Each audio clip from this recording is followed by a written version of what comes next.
everybody, this is Miss Salatino, and today we are going to be talking about drawing tips to make your drawing look more professional. So my first suggestion is you want to always have two things pop. You want to make sure that your bright white highlights pop, as you can kind of see here in this light bulb and on the reflections down here in the metal. You want to make sure the highlights pop, but you also want to have your dark shadows pop. So really get the pencil shading really nice and dark. That is super important to make your drawing look as realistic as possible. So take a look at these two images, and I want you to, inside your head, kind of think about which one looks more professional. We've got this image to the left, and we have this image to the right. So take a moment and think about it. So hopefully you think that the one to the right is more professional looking. Now I want you to try to think about the reason.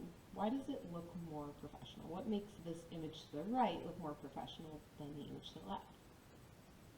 The reason is this dark outline makes it look less realistic. This is one of the most common and easiest ways to make your artwork look more professional. Everyone always thinks that you need to have dark outlines around an image to indicate an edge. That is just simply not true. You just need to have one tone next to another tone. So this dark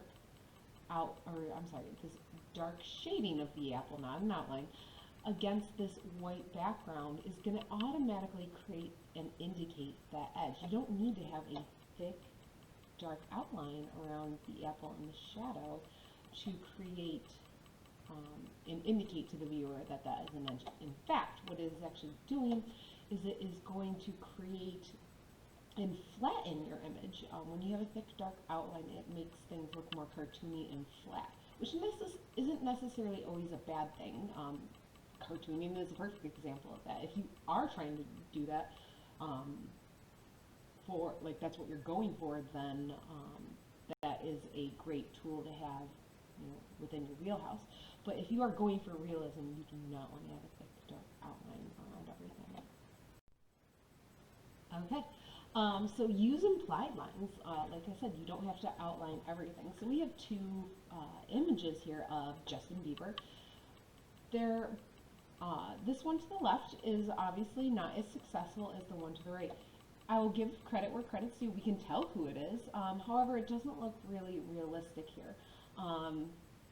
For example, there's outlines around the lips and around the teeth. So the reason that this one to the right here is much more realistic is, again, going back to the outline. You want to use implied lines, which means we're creating that idea of a line by having a value up against another value.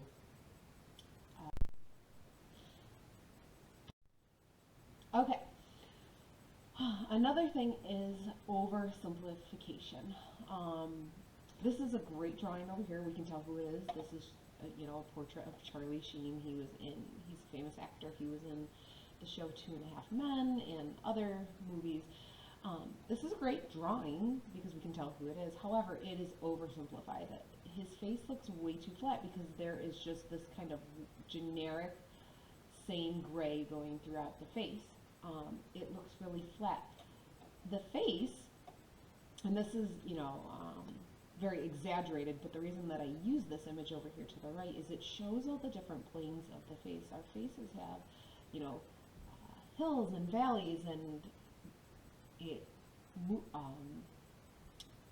having those hills and valleys, we need to indicate those through form, through the different values. So as you can see, this is a very exaggerated example, but it definitely shows you how to create form using those different tints and shades.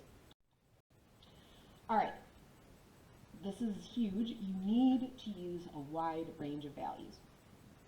You should have bright highlights. You should have in between mid-tone grays. You should have really dark black areas, and sometimes you might even have a reflected highlight.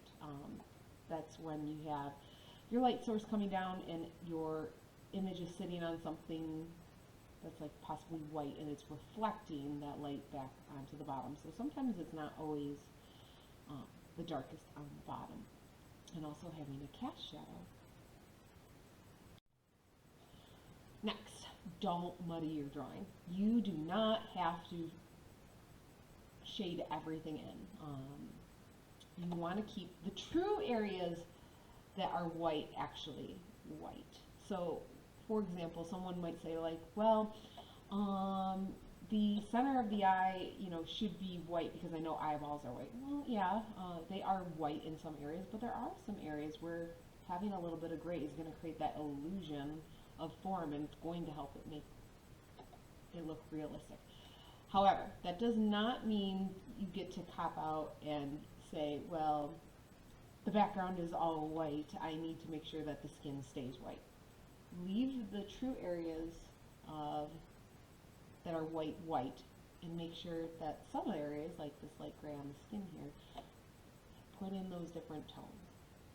But don't go overboard to the extent where everything is shaded in and everything is now kind of this muddy gray.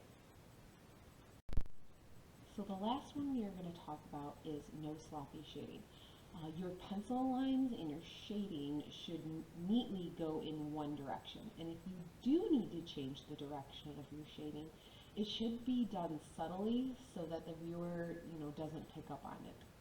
So this was done for a project where the students had to take pictures of subtle areas around the school. So they took, a picture of a locker or objects that were overlooked. So a locker.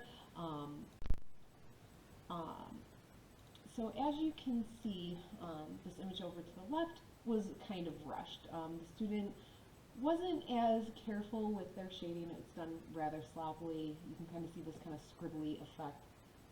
You have pencil lines going up and down this way. You've got them going side to side over here. I'm going to be honest, it's a little bit of a hot mess. Over here to the right, Ryan did a really nice job. She was shading back and forth, left to right here. And then when she wanted to change it, she made sure to really make sure it was subtle and not a drastic change, kind of like over here to the left. So I hope that these tips and tricks help, and that you are able to apply them to your own artwork to make it look a little bit more professional. Thanks so much for watching.